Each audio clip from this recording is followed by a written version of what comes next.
You're going to create a conceptual framework, and once you create a conceptual framework, um,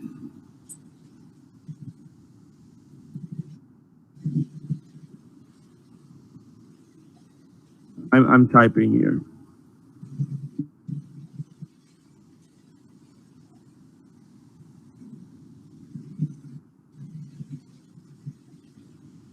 That image is showing what a conceptual framework is.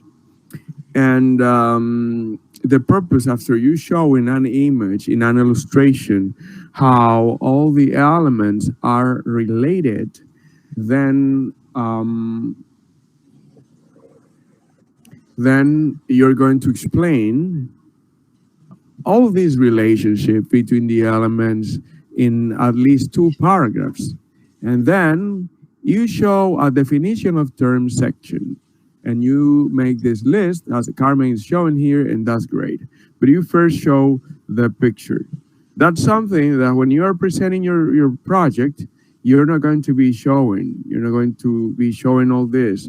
What you're going to be showing is just the conceptual framework in the illustration, and you're going to explain that. That helps you with reviewing the literature because everything you find in the literature is included there, and that's fine that that you mention it with a single slide. Some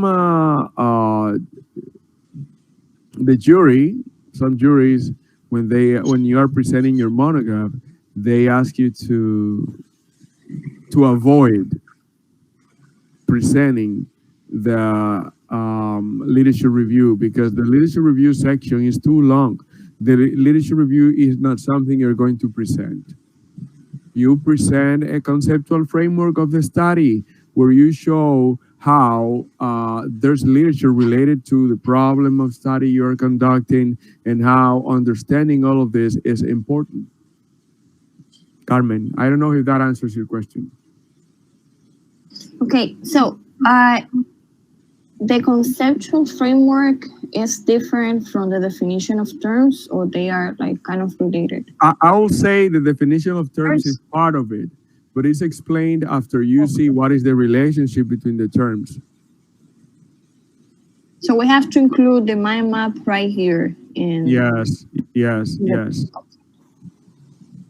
Conceptual framework of the study, and then a subsection that is definition of terms, so that they know how you are using the terms. But you explain how terms are, well, if you want, you can do it vice versa. You can first explain what the terms mean, and then show a relationship among the terms. But I think it's better to show the relationship first. Okay, because reading a definition of terms might not be interesting. That's better if you show a picture, and as you see the relationship, you show with the definition of terms what each term means. Because in your study, because one term might mean different things in different research studies. You need to know that. All right. Thank you, Professor. Okay. All right.